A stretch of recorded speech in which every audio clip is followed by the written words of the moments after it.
Қайырлы күн, құрметті ханымдар. Бүгін сіздермен өте қытырлақ болып шығатын, пеште пісетін қатпарлы пияз нан дайындайтын боламыз. Алдымен пияз нанымыздың нанын осылай ашытып дайындап аламыз.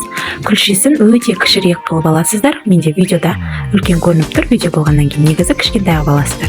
Содан кейін пиязымызды 3 бас пияз жеткілікті.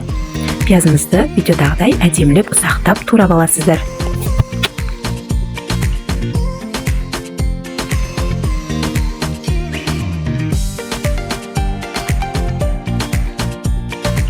Турап дайын болған пиязымызды арнайы ыдысымызға салып, үстінен қара бұрышымызды салып, жақсылап араластырамыз.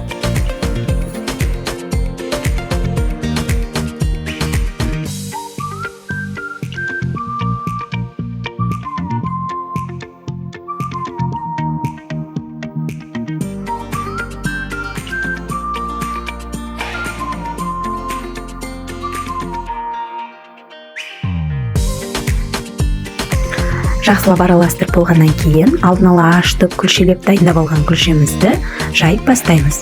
Күлшемізді өте жұқа қылып жайғандарыңыз дұрыс, өйткені қатпарлы нан болғандықтан қалың болатын болса арасы піспей қалуы мүмкін. Сол себепті нанымызды өте жұқа қылып жайып аламыз.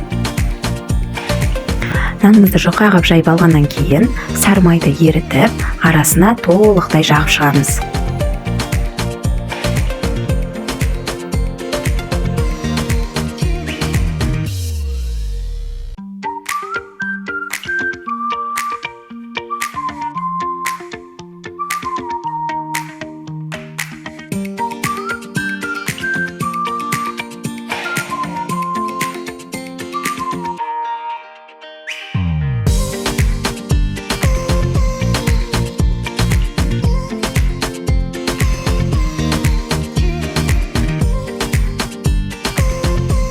Майымызды жақсылап жағып болғаннан кейін алдын ала дайындап алған пиязымызды дәл осылай ортасына жұқалап салып шығамыз.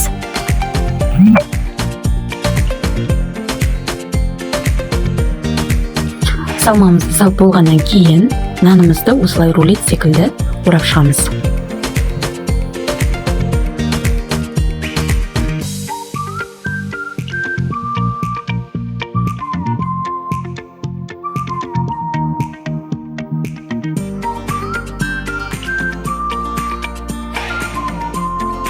Мінекей дәл осылай рулет секілді орап аласыздар.